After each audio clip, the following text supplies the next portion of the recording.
اعوذ باللہ من الشیطان الرجیم بسم اللہ الرحمن الرحیم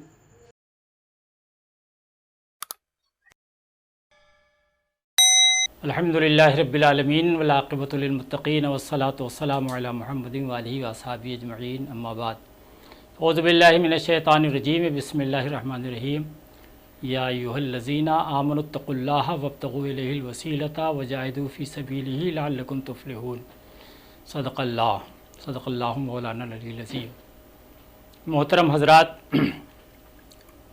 دنیا کا ہر انسان یہ چاہتا ہے کہ ہم کامیاب ہو جائیں، اور کامیابی کے لیے وہ مسلسل جد و جہد کرتا ہے۔ ہر انسان کے نزدیک کامیابی کا الگ الگ معیار ہے۔ کوئی یہ سمجھتا ہے کہ دولت کا حاصل کرنا کامیابی ہے، کوئی یہ سمجھتا ہے کہ کسی بڑے عہدے کا حاصل کرنا کامیابی ہے، لیکن اسلام نے کامیابی کا کیا معیار بتایا ہے اور کس چیز کو کامیاب بتایا ہے، کس انسان کو کامیاب بتایا ہے، وہ قرآن پاک میں اللہ پاک نے فرمایا ہے کہ اے لوگو، اگر فلاح چاہتے ہو، کامیابی چاہتے ہو، تو تمہیں 4 منزلوں سے گزرنا ہوگا۔ پہلی منزل ہے ایمان۔ ایمان شرط ہے ہر انسان کے لیے، اور ایمان کا مطلب صرف یہی نہیں کہ ہم زبان سے یہ کہہ دیں کہ ہم مومن ہیں، ہم زبان سے یہ کہہ دیں کہ ہم مسلمان ہیں، بلکہ اس کے عمل سے یہ ظاہر ہو کہ وہ مسلمان ہے۔ صرف نام کا مسلمان ہونا یہ ضروری نہیں ہے، بلکہ عمل کا مسلمان ہونا ضروری ہے۔ ہمیں یہ بتانا نہ پڑے کہ ہم مسلمان ہیں، بلکہ ہمارا ہر عمل، ہماری گفتار، ہماری رفتار، ہماری چال چلن، ہمارا کردار، ہمارا اخلاق یہ بتائے کہ ہم مسلمان ہیں۔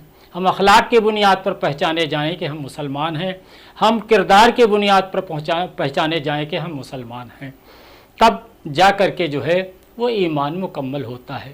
پہلی منزل ہے ایمان۔ ایمان کا مطلب ہی یہ ہے کہ ہم نے اللہ کو ایک مان لیا اور اللہ کے پیارے رسول پر سچے دل سے ایمان لائے۔ جو فرمان اللہ و رسول کا ہے اس پر پوری طریقے سے ہم نے عمل کیا تو ہم ایمان والے ہو گئے۔ پہلی منزل کے بعد دوسری منزل ہے خدا سے خوف۔ آج ہر انسان یہ کہتا ہے کہ ہم خدا سے ڈرتے ہیں، مگر کیا وہ خدا سے ڈرتا ہے؟ کیا خوف خدا اس کے دل میں ہے؟ کیا وہ اللہ سے ڈرتا ہوا نظر آ رہا ہے؟ اللہ سے اگر ڈرتا تو اللہ کے فرمان کی پابندی بھی کرتا ہوا نظر آتا۔ جس چیز سے اللہ نے روکا ہے انسان وہ عمل کر رہا ہے، اور جس چیز کو کرنے کا حکم اللہ و رسول نے دیا ہے اس سے وہ کوسوں دور نظر آ رہا ہے، اور پھر بھی یہ کہتا ہے کہ ہم اللہ سے ڈرنے والے ہیں۔ اللہ کی بارگاہ میں آپ کو پیش ہونا ہے، یہ آپ کے دل میں خوف ہونا چاہیے۔ کوئی ایک بھی عمل ایسا نہیں ہے کہ جس عمل کا حساب و کتاب اللہ کی بارگاہ میں نہ لیا جائے۔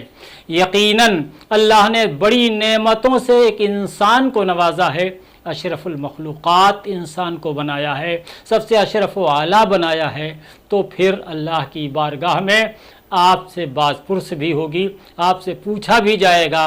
آپ کو آنکھیں دی ہیں اللہ نے، اس کا استعمال کیسے کیا ہے؟ آپ کو زبان اللہ نے دی ہے، اس کا استعمال کیسے کیا ہے؟